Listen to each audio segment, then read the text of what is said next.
Selamat pagi, shalom. Shalom. Shalom. Merdeka. Kurang semangat, merdeka. Ya, puji Tuhan. Hari ini ibadah kita bernuansa kemerdekaan. Tadi juga para worshiper menyanyikan puji-pujian dengan memakai kostum daerah, dan inilah Indonesia.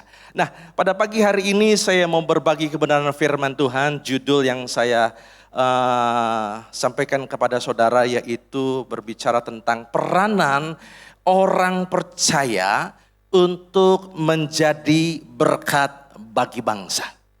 Bapak Ibu Saudara ini kasih Tuhan, 3 minggu ke belakang, khususnya para penggemar olahraga, perhatiannya tertuju kepada sebuah kegiatan di arena pertandingan kelas dunia yang namanya Olimpiade. Mungkin bagi Bapak Ibu, khususnya mungkin yang muda-muda, mengikuti kegiatan Olimpiade di Paris, kegiatan di sana. Dan acaranya sudah berakhir pada hari Minggu yang lalu. Para atlet Indonesia juga telah berjuang, berusaha untuk memberikan yang terbaik untuk membawa nama bangsa. Dan bersyukur sekali bahwa walaupun memang belum banyak, tapi Indonesia bisa membawa pulang meraih beberapa medali. Presiden Jokowi juga mengapresiasi, beliau sangat senang menelpon langsung dan mengucapkan banyak terima kasih kepada para atlet yang telah berjuang dan membawa pulang medali. Dan ini beliau katakan kado spesial untuk ulang tahun Indonesia yang ke-79. Dan saya mau katakan bahwa tidak berlebihan kalau orang-orang ini, para atlet ini yang telah berjuang mencoba memberikan yang terbaik, hidupnya telah memberi dampak. Dan hidupnya kalau secara rohani saya boleh katakan bahwa hidupnya sudah menjadi berkat lewat apa? Lewat prestasi mereka. Salah satu alasannya kenapa? Karena mereka telah membagikan sukacita itu. Mereka telah menimbulkan rasa bangga akan cinta tanah air. Dan mereka juga membagikan kebahagiaan walaupun kita cuma nonton di TV, tapi kita ikut senang, saudara. Dan tentu saja ini memberikan inspirasi buat banyak orang, khususnya para atlet yang lain, untuk bisa berjuang, berlatih lebih giat lagi. Kalau satu waktu saya yang bisa meraih medali. Nah, saudara yang dikasih Tuhan, sebagai orang percaya kita harus menyadari bahwa Tuhan menempatkan kita di arena muka bumi ini, dalam tanda kutip ya, arena muka bumi, dan dalam konteks hari ini bicara tentang kota, bicara tentang bangsa, bahwa saudara ada di bangsa Indonesia, maka tidak ada yang kebetulan dalam setiap rencana Tuhan. Karena Tuhan kita bukan Tuhan yang asal-asalan. Tuhan punya rencana dan maksud kenapa kita ada di negeri ini. Salah satu tujuannya adalah supaya saudara bisa berdampak hidupnya. Supaya saudara bisa menjadi berkat di mana saudara tinggal. Pertanyaannya kenapa? Kok saya harus jadi berkat? Alasannya, jawabannya adalah karena kita sudah lebih dulu diberkati oleh Tuhan. Saya melihat wajah-wajah yang diberkati. Saudara percaya nggak kalau saudara dikasihi, dicintai oleh Tuhan? Saudara sangat disayang oleh Tuhan. Berkatnya, kasihnya, rahmatnya selalu baru tiap pagi dalam hidup kita. Dan itulah yang menjadi alasan bahwa ketika saudara mendengar satu slogan bahwa aku diberkati untuk memberkati, itu supaya bukan hanya menjadi satu wacana, satu slogan, tapi harusnya itu boleh meresap dalam hati kita, menjadi label dalam hati kita, dan itulah identitas kita. Bahwa saya adalah orang yang diberkati oleh Tuhan, saya orang yang dikasihi oleh Tuhan, dan saya harus menjadi berkat. Bertolak dari apa yang pernah ditulis dalam Alkitab, dalam kitab Kejadian 12 ayat 23. Inilah asal muasalnya kenapa kita harus menjadi berkat. Tuhan pernah berjanji kepada Abraham, bapa orang beriman. Firman Tuhan berkata kepada Abraham, aku akan membuat engkau menjadi bangsa yang besar dan memberkati engkau, serta membuat namamu masyhur, dan engkau akan menjadi berkat. Aku akan memberkati orang-orang yang memberkati engkau, dan mengutuk orang yang mengutuk engkau. Kalimat berikutnya, dan olehmu semua kaum di muka bumi akan mendapat berkat. Wow, ini sesuatu janji yang bukan main-main dari Tuhan langsung kepada Abraham. Dan pesan ini dikutip ulang oleh Rasul Paulus dan dicatat di dalam Galatia 3 ayat yang ke-29. Firman Tuhan menulis seperti ini, Galatia 3:29. Jikalau kamu, kata Rasul Paulus, kamu itu siapa? Kamu itu bicara tentang saya, kamu itu bicara tentang saudara.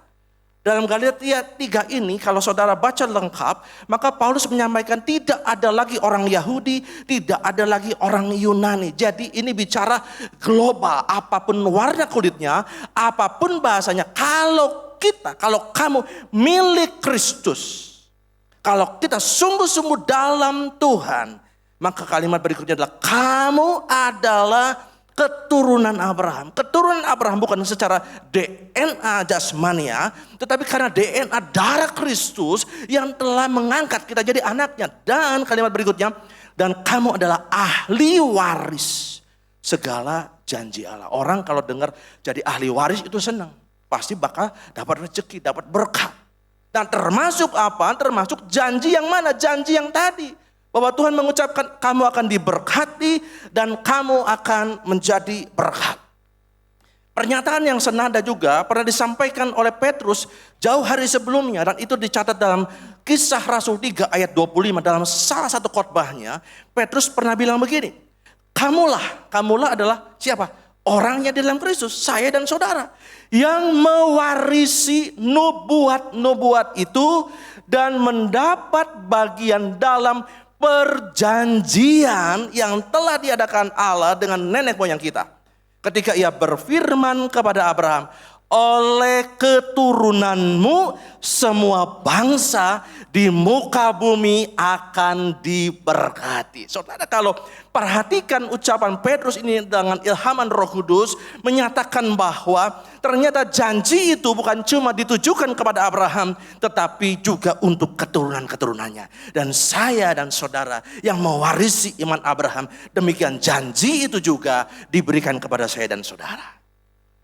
Sampai sini saya harap saudara bisa nangkep dengan jelas bahwa apa? Bahwa kita gereja Tuhan, kita orang-orang percaya harus sadar bahwa dimanapun kita berada, disitulah berkat penyertaan Tuhan ada menyertai hidup kita. Amin.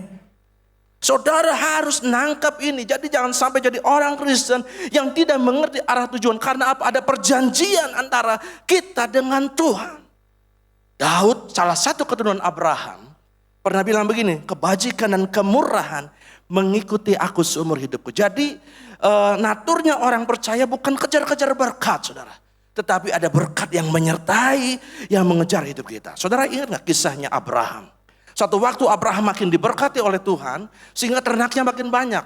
Dan pada waktu itu dia juga ajak Lot juga, keponakannya, untuk pergi bersama-sama kan. Nah lalu ketika semakin banyaklah itu ternak, pegawainya Abraham dan pegawainya Lot itu kebingungan membagi lahan, area tempat ternak-ternak mereka makan. Dan Abraham orang yang cinta damai, dia gak mau ribut, dia ngalah. Dia bilang sama ponakannya, Lot, sok silakan, monggo, kamu pilih daerah yang mana. Setelah kamu pilih, baru sisanya itu buat om. Nah lalu Alkitab menulis bahwa Lot itu memandang daerah Sodom dan Gomora yang amat subur. Dan Alkitab menulis kesuburannya itu seperti taman Tuhan. Artinya apa? Tempat yang Lot pilih adalah tempat favorit. Tempat yang sangat bagus. Artinya apa? Ketika tempat yang bagus, yang favorit itu sudah dipilih oleh Lot, Abraham kan kebagian sisanya. Tetapi kalau saudara ikuti perjalanan hidup Abraham dimanapun, walaupun bukan tempat favorit, tetapi kalau Abraham disertai Tuhan, di situ ada berkat penyertaan Tuhan. Dan di situ juga Tuhan mau, Abraham, kamu harus jadi berkat karena aku sudah lebih dulu menyertai kamu dan memberkati kamu. Saudara, Tuhan Yesus dalam kitab Injil menegaskan ulang bahwa natur kita, identitas kita itu adalah garam dan terang dunia. Dalam Matius 5 ayat 13 sampai 14, Alkitab mencatat apa yang menjadi perkataan Yesus. Kamu adalah garam dunia. Jika garam itu menjadi tawar, dengan apakah ia diasinkan? Tidak ada lagi gunanya selain dibuang dan diinjak orang. Kamu adalah terang dunia, kota yang terletak di atas gunung, tidak mungkin tersembunyi.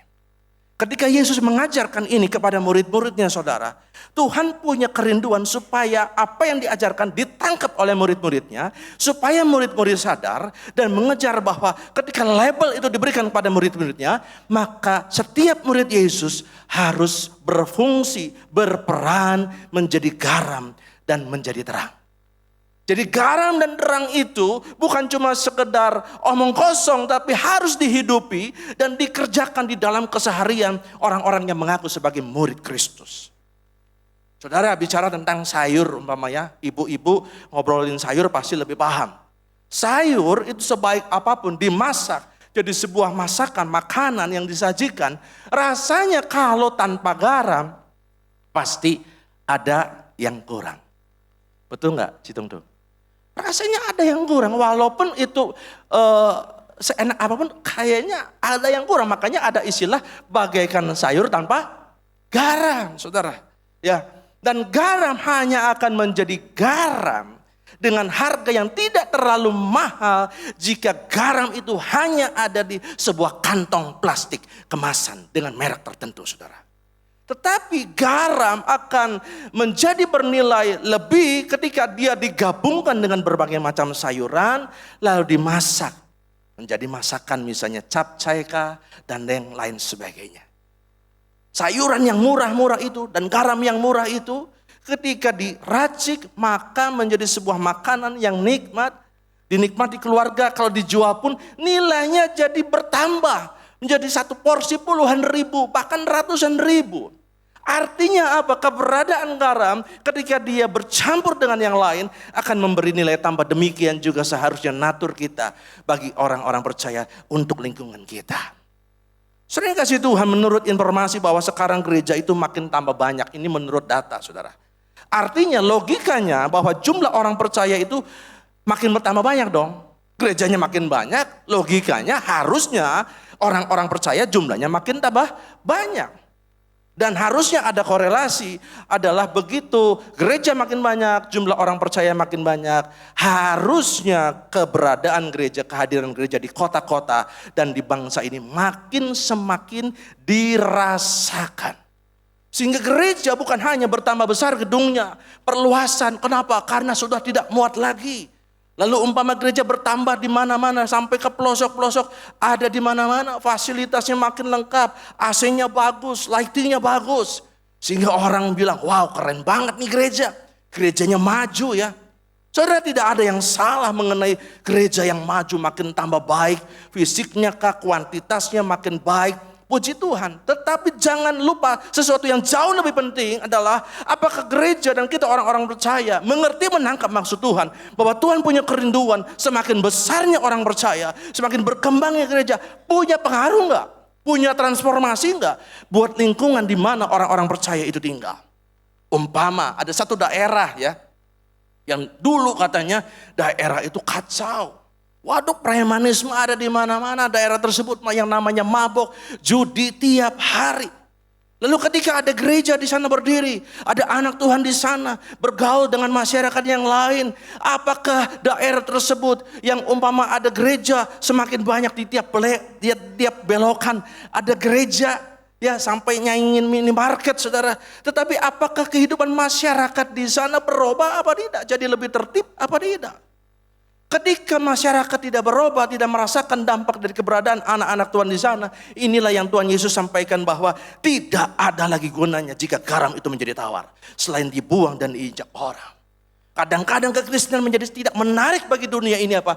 Karena apa? Karena tidak ada sesuatu yang berbeda, tidak ada rasanya, rasanya tawar. Umpama di kantor-kantor, dulu budaya korupsi, umpama bond fiktif, adalah sesuatu yang lumrah terjadi.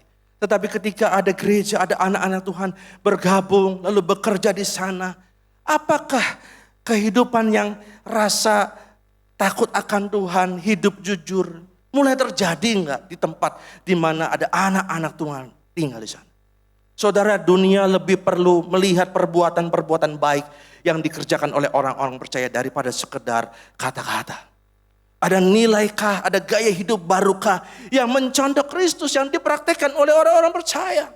Dan itu startnya, itu dimulainya dari rumah kita. Ada kebiasaan-kebiasaan yang dibangun enggak di rumah kita. Karena saya percaya ketika kita biasa membangun kehidupan gaya hidup Kristus, apa yang Tuhan tampaikan melalui firman Tuhan kepada kita, kita mulai dari rumah, ini akan menjadi sebuah habit dan akan membentuk karakter kita. Sehingga ketika anak-anak kita ke sekolah, entah itu di sekolah negeri, entah itu di sekolah swasta, di sekolah negeri jadi minoritas, di sekolah swasta mungkin kita jadi mayoritas, dimanapun juga, apakah anak-anak Tuhan yang bersekolah bisa menjadi berkat?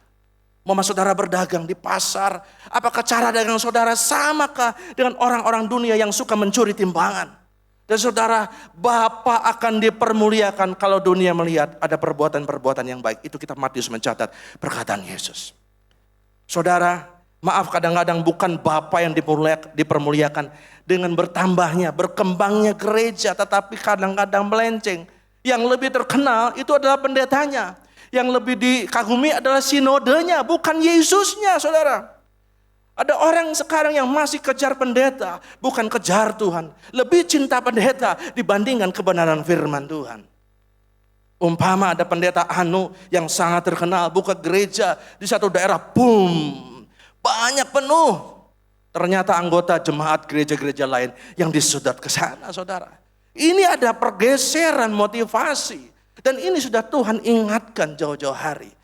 Bahwa dalam Matius 24 Tuhan pernah mencatat dan berkata bahwa nanti satu waktu di akhir zaman, orang akan bilang ada Kristus di sana, boyong ke sana. Ada Kristus di sana, berbondong-bondong ke sana. Demikianlah, beginilah kehidupan gereja Tuhan. Kita harus kembali kepada jalur yang benar.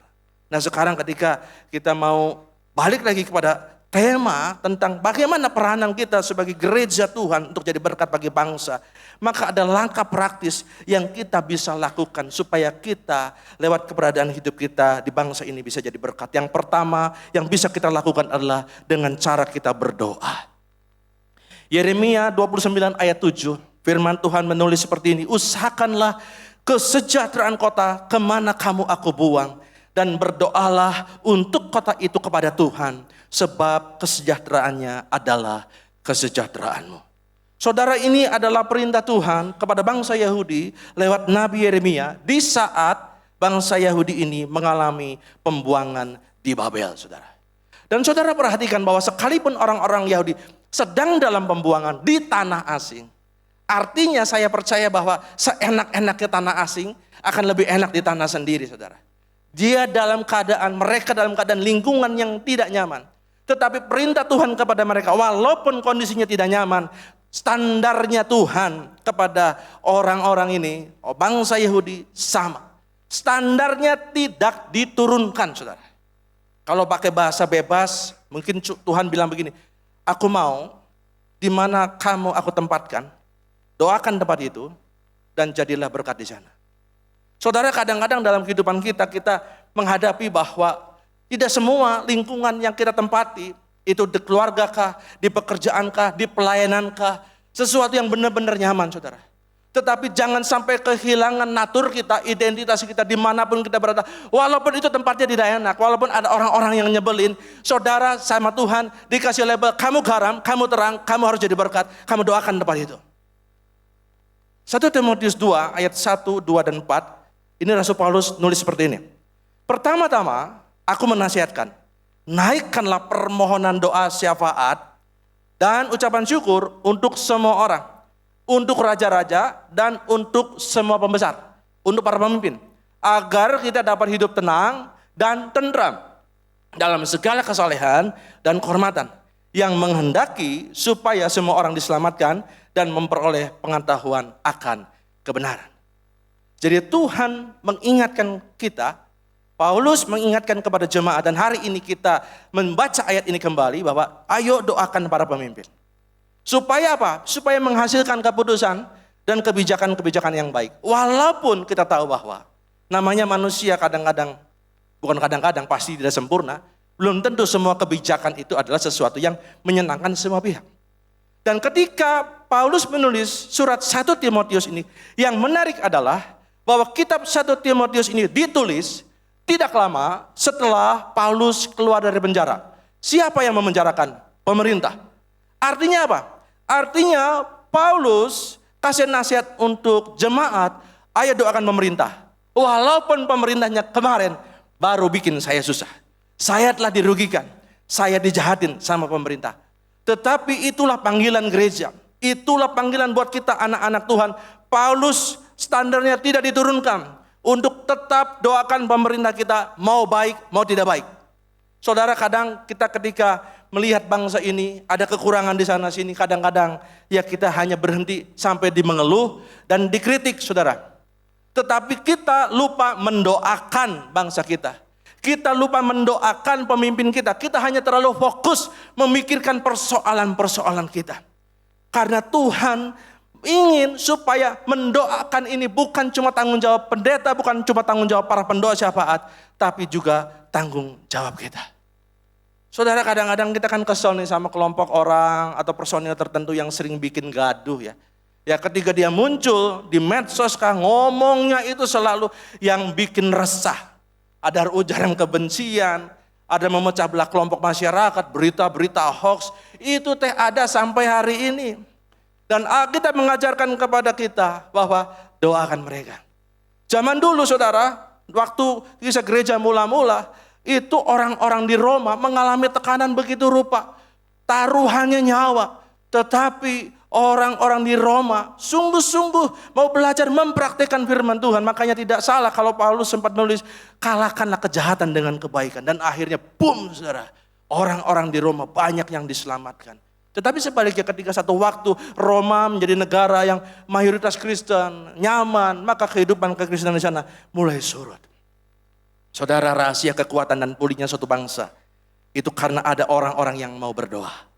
Karena ada orang-orang yang terpanggil untuk berdiri, untuk peduli, membela bangsa ini. Kisah Ratu Esther, saudara pasti sudah dengar dari sekolah minggu. Memberi pesan bahwa karena doa, 3 huruf ini powerful saudara. Karena doa nasib satu bangsa bisa berubah. Semula mereka akan dihabisi, tetapi Tuhan sanggup membalikan keadaan. Kutuk menjadi berkat, kesulitan menjadi pemulihan. Saudara, kalau kita melihat dan menelaah tentang bangsa kita saudara, jujur kita harus akui bahwa masih banyak PR yang harus diperbaiki dari bangsa ini. Ada hal-hal yang baik nggak?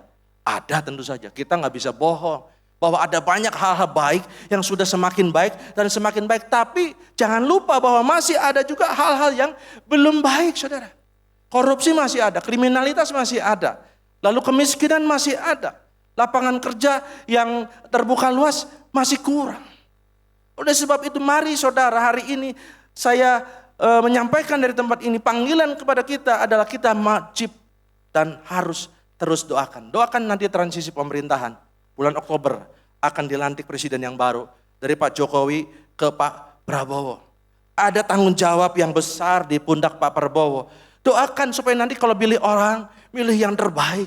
Yang bukan hanya karena subjektivitas, tapi sungguh-sungguh yang berasal dari Tuhan saudara.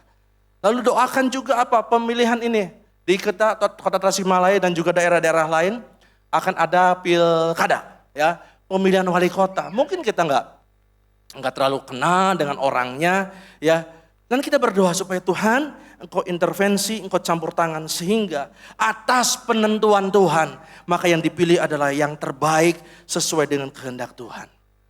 Poin yang kedua yang kita bisa lakukan untuk kita berperan sebagai anak-anak Tuhan terjadi berkat bagi bangsa adalah dengan yang kedua, dengan berkarakter baik. Ya. Untuk apa? Untuk jadi contoh, untuk jadi teladan. Ada suatu tokoh Alkitab yang sangat terkenal yang namanya Daniel yang menjadi teladan karena karakternya saudara.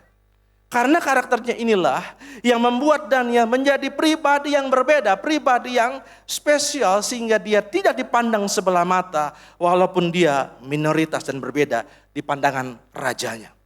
Alkitab mencatat bahwa Daniel mengabdi atau dalam tanda kutip kepake minimal kepada 4 orang raja yang berbeda, yang semuanya nggak kenal Tuhan. Ini prestasi saudara. Prestasi yang luar biasa yang pernah dialami oleh Daniel. Karena pada zaman dulu biasanya kalau raja berganti, maka orang dekatnya, orang kepercayaannya itu bisa dihabisin. Paling tidak dikucilkan supaya orang ini gak ngerepotin pemerintahan yang baru. Tetapi ada sesuatu yang berbeda yang membuat Daniel berbeda dari yang lain. Orang seperti ini harus dipertahankan. Sehingga raja tidak menghabisi dia, tapi justru raja mengangkat dia dan percaya sama dia. Yang menonjol dari Daniel, yang membuat ini sesuatu yang berbeda adalah karena karakternya. Karena karakter Daniel, walaupun Yesus belum pernah ngomong langsung, kamu garam, kamu terang. Karena Daniel jauh hidup sebelum Yesus ada di muka bumi. Karena spirit Daniel, dia sadar, aku garam, aku terang. Spiritnya adalah bukan dipengaruhi, tapi memengaruhi. Dan tentu saja memengaruhi yang baik. Ini yang menjadi magnet daya tarik, walaupun di lingkungan orang-orang yang tidak percaya. Raja mungkin sudah berusaha mencuci otak, mengganti identitas Daniel. Ini salah satu cara. Daniel namanya diganti sama raja jadi Belshazzar. Mungkin ini keputusan pemerintah. Mau tidak mau Daniel ganti nama. Tetapi ganti nama bukan berarti ganti server. Ya, sekarang saya suka lihat di TikTok. Jangan Jangan tinggalkan Yesus ya dek, gitu ya. Kalau nggak salah ada itu, saya pernah lihat tuh. Jangan tinggalkan Yesus ya dek, gitu ya.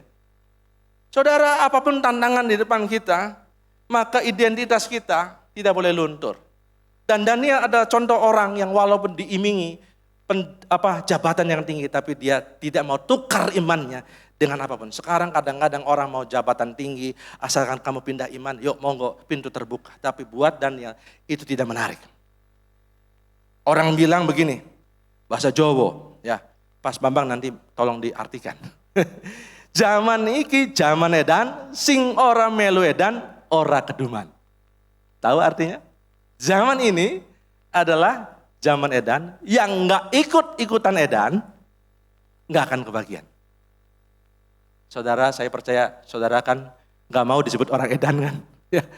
Jangan ikut-ikutan edan. Daniel tidak mau ikut-ikutan edan, Daniel tidak mau kompromi. Dia nggak takut, nggak kebagian. Saudara yang kasih Tuhan, bapak-bapak. Bapak-bapak mungkin adalah tulang punggung keluarga, bekerja mencari nafkah. Tapi firman Tuhan hari ini mengingatkan bapak-bapak, kerja yang jujur. Jangan kompromi dengan dosa. Jangan yang aneh-aneh. Daud pernah mengingatkan dan menulis, ini sebuah pengalaman. Daud, dahulu aku muda, sekarang aku sudah tua. Tapi aku gak pernah lihat orang benar ditinggalkan Tuhan. Dan anak cucunya meminta-minta roti. Kalau saudara punya keyakinan ini, bahwa Tuhan yang disembah oleh Daud adalah Tuhan yang sama yang kita sembah. Kalau dia bisa pelihara Daud, dia juga bisa pelihara hidup kita, saudara yang kasih Tuhan. Kalau kita kompromi kepada dosa, maka contohnya Adam. Dia bukan hanya tidak bisa menjadi berkat, tapi dia kehilangan berkat. Abraham kehilangan dari Taman Eden. Dia diusir dari Taman Eden. Dan yang paling parah, dia kehilangan persekutuannya dengan Tuhan. Salomo, seorang yang begitu diberkati oleh Tuhan dengan hikmat yang luar biasa. Karena dia kompromi, dia menikahi banyak wanita asing yang menyembah berhala. Dan imannya dicondongkan, mengikuti iman dari istri-istrinya. Saudara tahu kisah selanjutnya, kerajaannya koyak, saudara. Daniel adalah orang yang melatih karakter mulai dari hal-hal kecil. Contohnya apa? Hal makan dan minum. Kalau saudara baca kisahnya, maka ada kalimat bahwa Daniel berketetapan hati. Maksudnya Daniel komit untuk apa? Tidak menajiskan diri dengan santapan raja. Saudara, santapan raja itu pasti enak-enak. Nggak mungkin santapan raja itu yang murah-murah, saudara. Tetapi ada bagian santapan-santapan raja yang menurut adat Yahudi itu tidak cocok, tidak boleh. Jadi Daniel karena imannya berketetapan hati. Walaupun ini enak, walaupun di depan mata saya tahu batasan. Ini yang boleh, ini yang nggak boleh. Nah kadang-kadang saudara dalam kehidupan kita, realita, kehidupan sehari-hari, ketika kita sudah berhadapan dengan yang enak-enak, dengan Kang Tao, saudara tahu Kang Tao? Ya, ketika sudah berhadapan dengan Kang Tao, tiba-tiba mata kita jadi rabun, saudara. Nggak tahu ini uang kantor apa ini uang pribadi, yang masuk dompet sendiri atau harusnya masuk ke kas kantor. Saudara hati-hati saudara, bahwa hal-hal seperti ini harus kita belajar, kita mau belajar dari teladan Daniel. Untuk dari hal-hal kecil, urusan makan minum, Daniel memberikan teladan. Ada contoh-contoh kecil, umpama misalnya masalah buang sampah, jangan sembarangan.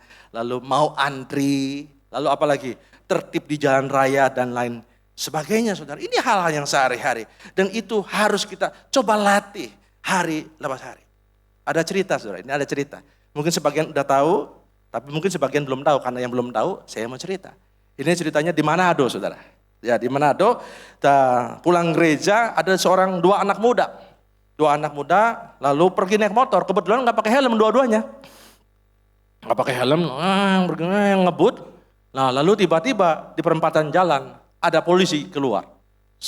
Waduh, polisinya kaget, pemudanya juga kaget. Sama-sama kaget, saudara.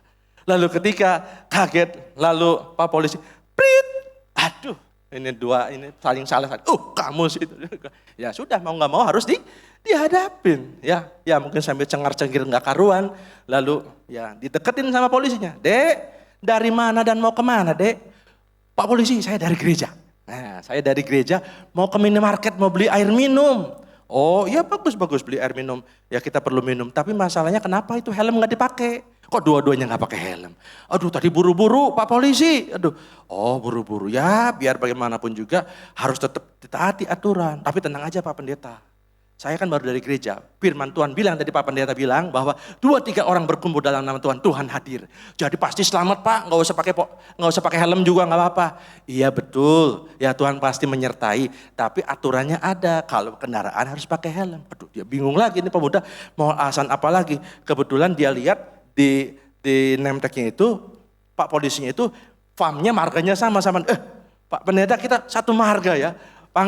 Kita saudara, pangana, pak kita, pagoda pasti les katanya gitu. Wah, jadi ini mulai ngebujuk-bujuk ini si pemudanya ini nggak bisa.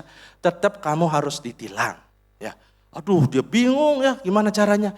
Pak Pendeta, udahlah kita minta maaf. Ini kita nggak akan celaka kok, kita hati-hati. Ya, ada Tuhan Yesus ada Tuhan Yesus mana saya nggak ngelihat. Pak Pendeta nggak lihat, saya lihat dengan iman. Waduh, ini masih aja sok rohani. Saya melihat dengan iman. Jadi kita bukan berdua Pak, kita bertiga Pak. Oh kalau gitu saya tilang bener-bener. Loh kenapa? Kamu kena 2 pasal. Kamu nggak pakai helm, kedua kamu boncengan bertiga sama Tuhan Yesus. Tuhan Yesus diajak nggak pakai helm lagi. Akhirnya udah ditilang saudara. Ya inilah kehidupan sehari-hari, kadang-kadang kita mau belajar untuk menjadi teladan dalam hal-hal yang keseharian. Yang ketiga yang terakhir adalah tentang berkarya. Saudara, karya adalah tindakan nyata. Karena kekristenan itu bukan hanya urusan doa, urusan karakter yang baik saudara. Tapi kekristenan juga bicara tentang langkah iman. Ada buah lewat perbuatan-perbuatan kita. Nah ketika kita anak Tuhan suka berdoa, karakternya baik, lalu kinerjanya bagus, ini paket komplit saudara. Dan ada tokoh terkenal, saudara pasti tahu Yusuf contoh baik. Dan dia membuktikan karena satu orang yang benar ya dampaknya itu bisa berpengaruh buat seluruh bangsa diberkati Tuhan. Yang pasti ya itu berkat atas Yusuf terjadi karena janji Tuhan digenapi. Karena Yusuf adalah keturunan Abraham. Janji Tuhan digenapi untuk seorang Yusuf. Dan pelajaran yang lainnya yang kita bisa ambil dari kisah Yusuf adalah bahwa dari kisah Yusuf kita bisa belajar bahwa untuk menjadi berkat tidak harus kita jadi mayoritas lebih dulu. Karena kalau kita banyak orang, keroyokan, mayoritas, lalu kita berpengaruh, itu semua orang bisa. Itu namanya people power, kekuatan manusia saudara. Tetapi meskipun minoritas tapi bisa berpengaruh, ini adalah God power, ini adalah kekuatan Tuhan. Dan ini Indonesia banget, dari dulu sampai sekarang kita disebutnya minoritas. Tetapi label minoritas yang disematkan orang dunia kepada kita jangan membuat kita menjadi minder, rendah diri, tapi jangan hilangkan identitas kita bahwa kita bisa berpengaruh karena kita bersama dengan Tuhan. Saudara kasih Tuhan, Tuhan mau menyatakan kekuatannya, Tuhan mau menyatakan pengaruhnya lewat siapa? Lewat orang-orang yang punya hati. Lewat orang-orang yang mau menghidupi tujuan hidupnya. Bahwa sadar saya adalah garam, saya adalah terang. Yusuf pada waktu dia kerja di rumah Potifar, walaupun bosnya si Potifar ini bukan orang percaya, dia bisa lihat ini orang disertai sama Tuhan. Ini orang bawa hoki. Apapun juga dibuatnya berhasil karena Tuhan menyertai dia. Saudara, inilah naturnya anak-anak Tuhan, orang percaya dimanapun harus punya atmosfer yang positif saudara. Ketika dia di dalam penjara bukan karena kesalahannya tapi karena fitnah, kepala penjara juga suka sama dia saudara. Ada banyak kepercayaan yang diberikan kepada Yusuf. Pada waktu dia jadi raja muda di Mesir, kerjanya bagus. Dia bisa mengatur segala stok barang yang sudah diatur dalam hikmat Tuhan. Sehingga semua stok itu bisa dikeluarkan sesuai dengan musim. Dan akhirnya satu bangsa, bahkan di wilayah-wilayah lain pun, semua bisa tercukupi urusan perutnya karena 7 tahun mengalami masa kelaparan di muka bumi. Amsal 22 ayat 29. Alkitab menulis seperti ini. Pernahkah engkau melihat orang yang cakap melakukan pekerjaannya? Orang itu akan dipekerjakan di istana raja-raja, bukan di rumah orang biasa. Saya percaya saudara pasti pengen supaya apa yang Tuhan sampaikan lewat Amsal 22 ini adalah menjadi pengalaman kita bahwa Tuhan akan angkat dan sertai kita bukan untuk perkara yang sederhana, perkara yang biasa, tapi akan Tuhan berikan kesempatan-kesempatan untuk Tuhan mengangkat kita karena kita ditentukan oleh Tuhan, kamu akan menjadi kepala dan bukan ekor. Saudara, apapun profesi kita, area tugas pelayanan beda-beda, saudara mungkin dagang, saudara mungkin jadi karyawan atau apapun juga, yang pasti fungsi kita tetap sama saudara, karena sesuatu bisa menjadi berkat, sesuatu punya nilai rohani, itu bukan karena masalah aktivitasnya apa dan tempatnya di mana. Oh, kalau di gereja pasti rohani, kalau di pasar enggak rohani karena bobolokot, kotor. Enggak saudara, dimanapun tempatnya, bukan masalah itu. Yang lebih penting adalah cek motivasi dan dorongan hati kita, sadari kepada siapa dan untuk siapa saya melakukan ini semua. Kalau saudara seorang kasir di kantor biasa, tetapi saudara punya nilai kejujuran bahwa 1 rupiah pun patut dipertanggungjawabkan, walaupun itu bukan di gereja, kejujuran itu jangan sampai luntur saudara. Ketika saudara punya prinsip seperti yang dikatakan dalam Kolose 3 ayat 17 dan 23. Coba perhatikan. Kolose, ya. Dan segala sesuatu yang kamu lakukan dengan perkataan atau perbuatan, lakukanlah semuanya itu dalam nama Tuhan Yesus. Saya percaya kalau saudara punya pekerjaan ya yang tidak berkenan kepada Tuhan, saudara mikir kalau misalnya berdoa dalam nama Tuhan Yesus. Kalau saudara melakukan ucapan-ucapan yang mau menyumpahin orang, mengutuk-kutukin orang, mau gosipin orang, lalu saudara berdoa dulu, kayaknya nggak cocok dengan ayat ini. Ya, sambil mengucap syukur oleh Dia kepada Allah Bapa kita, dan apapun juga yang kamu perbuat, perbuatlah dengan segenap hatimu seperti untuk Tuhan dan bukan untuk manusia. Itulah panggilan Tuhan dalam hidup kita, saudara. Umpama di sini ataupun yang mengikuti lewat online, ada seorang dokter, dimanapun Pak dokter, Ibu dokter bekerja pagi-pagi sebelum berangkat, pasti saudara berdoa dulu. Dan hari itu mungkin saudara akan ketemu banyak orang, dan pasti dokter ketemunya sama orang-orang yang susah, saudara. Bukan orang-orang yang lagi happy, ya mau ngobrol, mau sharing aja, nggak mungkin. Pasti dia sedang mengalami pergumulan, ada sakit yang belum sembuh dan lain sebagainya. Mari para dokter, ibu dokter, bapak dokter, berdoalah. Tuhan, aku memang bukan pendeta, tapi biarlah lewat tanganku ketika aku ngecek penyakit seseorang, lalu aku menulis resep, biarlah atas hikmat Tuhan sehingga sungguh-sungguh yang aku sampaikan itu sesuatu yang menyukakan hatinya, dan biarlah aku boleh membangkitkan semangat. Mungkin pasien tersebut sudah putus asa, lalu sampaikan sesuatu kata-kata motivasi yang baik yang asalnya dari firman Tuhan, walaupun tidak harus ditulis, ada tertulis, nggak usah. Karena ada satu prinsip ayat yang harus kita pegang dan dipercaya oleh tersebut, bahwa apa? Hati yang gembira adalah obat yang manjur. Ketika orang itu pulang dengan hati yang gembira, paling tidak maka ada harapan untuk orang itu sembuh. Kalau saudara seorang atlet, tadi di awal saya cerita ilustrasi tentang atlet olahraga, saudara juga bisa jadi berkat. Ketika saudara punya skill yang bagus, ya, ketika saudara punya attitude yang bagus, karakter yang baik di lapangan, sportif, saudara, itu bukanlah bisa memuliakan nama Tuhan walaupun saudara seorang atlet. Bukankah kita tahu bahwa di YouTube sering kita lihat ada selebrasi para atlet yang bagus-bagus, ya. Lalu ketika dia mengungkapkan rasa syukurnya, mungkin dia buka kostumnya, kaosnya, lalu ditulis Jesus love you. Bisa saja ada penonton yang pada waktu itu sedang mengalami tekanan yang begitu amat sangat. Dia tertolak di mana-mana, di keluarga ditolak, dari temannya dijauhin. Tapi dia nonton bola hanya untuk cari suasana baru, untuk melepaskan kepenatan. Dia lihat bahwa atlet tersebut bilang bahwa lewat kata-kata yang tidak diucapkan oleh atlet tersebut, Tapi dia dibuka lalu baca, Jesus love you.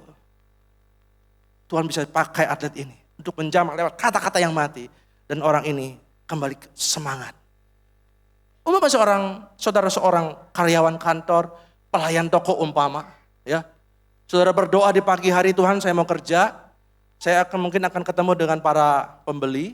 Pembelinya kadang-kadang nyebelin, cuma nanya, nggak ada yang dibeli.